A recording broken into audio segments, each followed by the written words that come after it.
غروب محبت سمیرہ حمید۔ تمہاری مرضی ہے۔ اس سے بات ختم کرنے کے بعد فون ہاتھ میں لیے میں کافی دیر تک سوچتی رہی۔ میں جانتی تھی کہ وہ واقعی بہت ڈر گئی ہے اور مجھے یہ توقع بھی نہیں تھی کہ اس میں اتنی ہمت ہوگی کہ وہ اپنے گھر والوں کو شیراز کے لیے انکار کر دے گی۔ اس کے پاپا اس سے بہت پیار کرتے تھے اور وہ سخت بھی بہت تھے۔ قدسیہ ان سے ڈرتی بھی بہت تھی۔ اگر عفان کی بات نہ ہوتی تو قدسیہ لاکھ شیراز کو پسند نہ کرتی، اپنے بابا کی ہاں کو نہ میں نہ بدلتی۔ قدسیہ کے پاپا شیراز کو انکار کہہ ہی نہیں سکتے تھے۔ قدسیہ کی بچگانہ ناپسندیدگی کے علاوہ شیراز میں کوئی خرابی نہیں تھی، اور وہ صرف قدسیہ کی ہی بے جا چڑ کی وجہ سے انکار کیوں کرتے؟ میرے پاس صرف ایک ہی شخص تھا، شیراز، جس سے میں اپنی بات کی ابتدا کر سکتی تھی، اور میں نے کر لی تھی۔ میں نے اسے دوبارہ کال کی۔ اس بار میں نے عفان کے بارے میں بتایا۔ میں نے بتایا کہ قدسیہ اسے ہی پسند کرتی تھی، لیکن عفان نے اس پر ایسا جال پھینکا ہے کہ قدسیہ وہ قدسیہ ہی نہیں رہی۔ وہ ایک کرپٹ لڑکا ہے اور لڑکیوں کو ایسے ہی پاگل بناتا ہے۔ کالج میں سب عفان کی شہرت کو جانتے ہیں، لیکن قدسیہ کو سننے کے لیے تیار ہی نہیں۔ پہلے تو ٹھیک تھی، بس چند مہینوں سے ہی اس کی باتوں میں آ چکی ہے۔ شیراز حقیقتاً یہ سب جان کر پریشان ہو گیا۔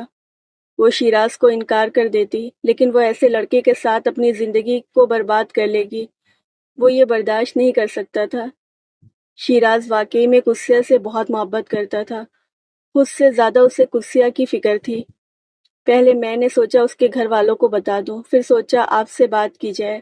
آپ کے لیے اس کی پسند کا ذکر میں نے اس لیے کہا تاکہ آپ دونوں کی منگنی ہو جائے اور اس لڑکے سے بچ جائے۔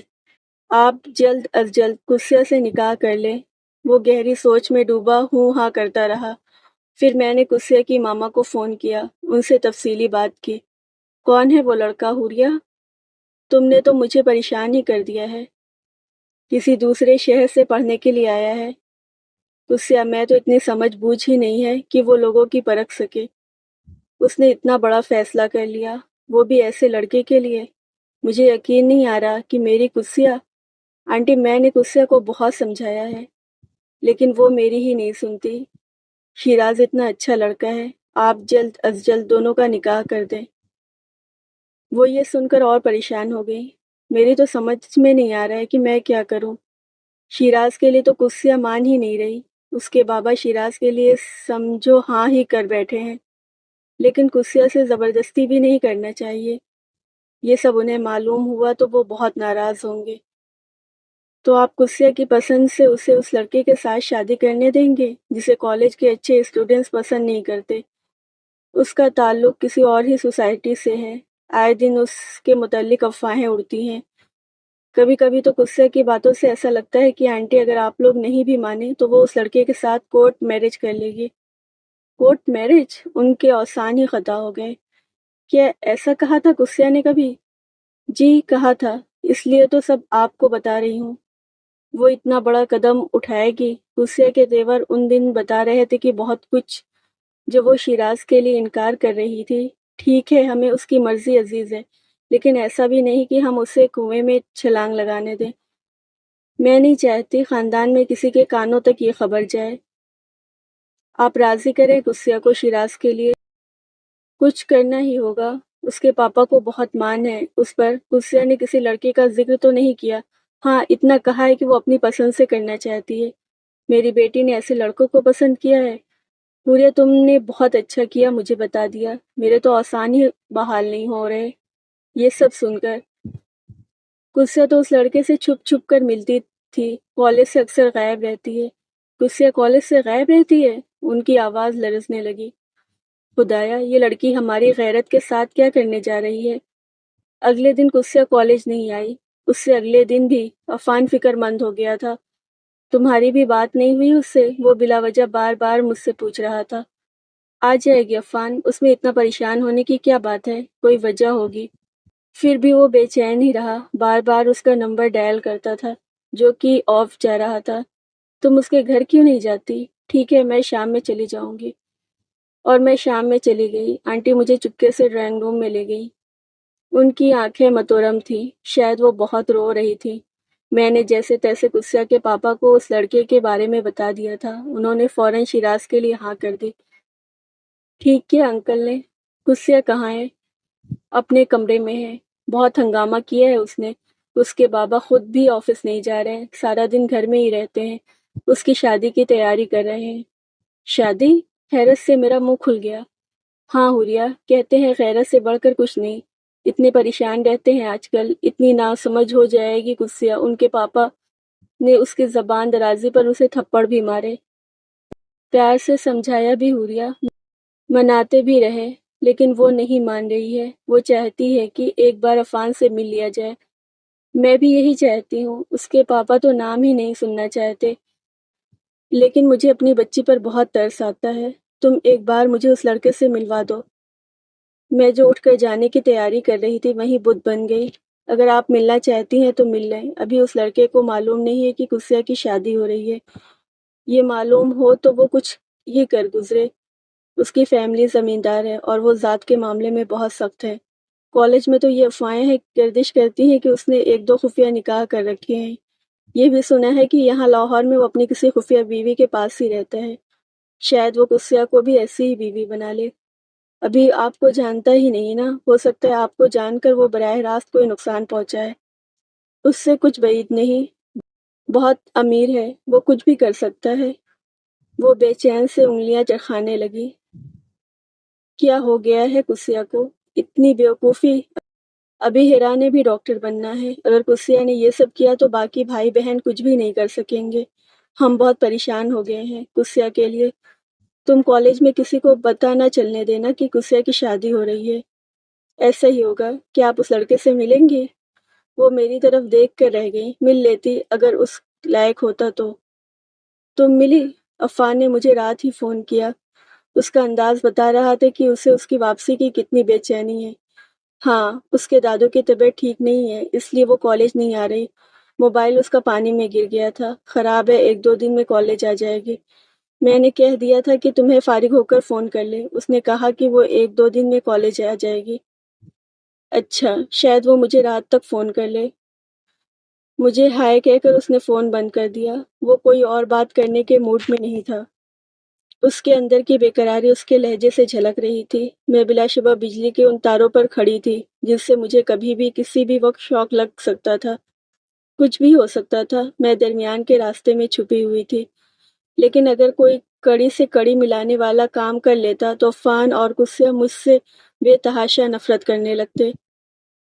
2 دن بعد میں اپنی کار پارک کر رہی تھی کہ مجھے قدسیہ رکشے سے اترتے دکھائی دی۔ قدسیہ، میں نے اسے آواز دی۔ حوریہ، وہ تقریباً بھاگتی ہوئی مجھ سے کسی سہمے ہوئے بچے کی طرح آ کر لپٹ گئی۔ اس نے دیر تک مجھے سینے سے لگائے رکھا۔ میں نے تمہیں بہت یاد کیا۔ اس نے میرے گالوں پر پیار کیا۔ ہم دونوں کینٹین میں آ کر بیٹھ گئے۔ عفان اپنی کلاس لے رہا تھا، ورنہ وہ بھی وہیں ہوتا۔ تم عفان کو کال کرو اور اسے کہو کہ کلاس چھوڑ کر آ جائے۔ میسج کر دو۔ میرے پاس زیادہ وقت نہیں ہے۔ اسے کہو قدسیہ آئی ہے، جلد آ جائے۔ اوکے، میں کرتی ہوں۔ میں نے فون نکال کر کال کرنی شروع کر دی۔ قدسیہ کالج آئی ہے؟ ہاں، میرے سامنے ہی بیٹھی ہے۔ ٹھیک ہے، باقی کی تفصیل میں نے میسج میں لکھ کر شیراز کو سینڈ کر دی۔ کال بھی میں نے اسے ہی کی تھی۔ عفان آ رہا ہے، تم آرام سے بیٹھو۔ قدسیہ نے میرے دونوں ہاتھ پکڑ لیے۔ مجھے بہت ڈر لگ رہا ہے حوریہ، میری سمجھ میں نہیں آ رہا ہے کہ یہ سب کیا ہو رہا ہے۔ آنن فانن میرے گھر والوں کو کیا ہو گیا ہے؟ وہ عفان کا نام سننا بھی نہیں چاہتے۔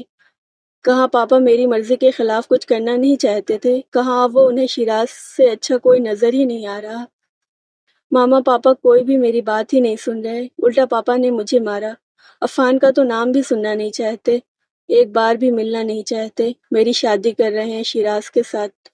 قدسیہ رونے لگی۔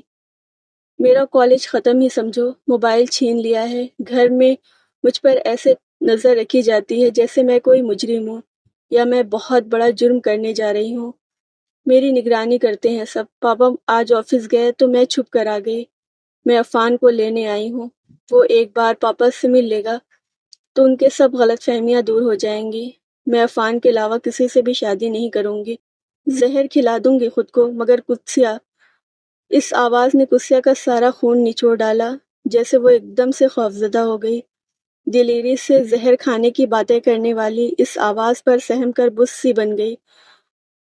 چچی جان بہت پریشان تھی۔ تم بتا کر نہیں آئی؟ شیراز اس کے سر پر کھڑا بول رہا تھا۔ چلو گھر چلیں، میں خود آ جاؤں گی، تم جاؤ یہاں سے، قصیہ تڑک کر بولی۔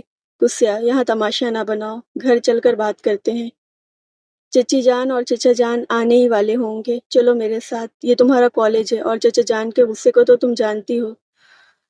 قصیہ کی آنکھوں میں موٹے موٹے آنسو تیرنے لگے اور اس نے بے چارگی سے میری طرف اور پھر آس پاس دیکھا۔ میں نے اسے اشارہ کیا کہ وہ اٹھ جائے۔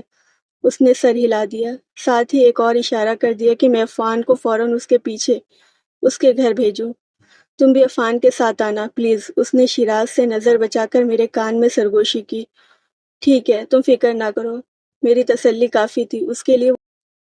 وہ شکست خودرضی سے قدم اٹھاتی ایک لوٹے ہوئے کارواں کی امین لگ رہی تھی، کارواں جو دلوں کا ہوتا ہے۔ مجھے پہلی بار اس پہ ترس آیا، بہت آیا، میری آنکھوں میں نمی تیرنے لگی۔ ساتھ ہی مجھے خود پر بھی ترس آیا، قصیہ سے زیادہ آیا۔ میں عفان سے محبت کے معاملے میں قصیہ سے کہیں آگے تھی، ایسا نہ ہوتا تو میں یہ سب نہ کرتی۔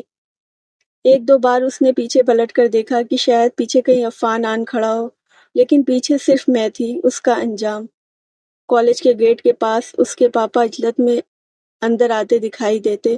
قصیہ پر نظر پڑتے ہی وہ لپک کر اس کے پاس آئے اور اس کا ہاتھ پکڑ لیا۔ قصیہ کی آنکھوں سے سیلاب روا تھا۔ یہ آخری بار تھا جب میں نے قصیہ کو کالج دیکھا۔ عفان اپنی کلاسز لیتا رہا، اسے معلوم بھی نہیں ہو سکا کہ قصیہ کالج آئی تھی۔ ٹھیک ایک دن بعد مجھے قصیہ کی ماما کا فون آیا، وہ مجھے گھر بلا رہی تھی۔ کالج سے واپسی پر میں قصیہ کے گھر چلی گئی۔ آنٹی بہت غمزدہ نظر آ رہی تھی، ان کو دیکھتے ہی اندازہ لگا لیا جا سکتا تھا کہ وہ کسی سانحے سے گزر رہی ہیں۔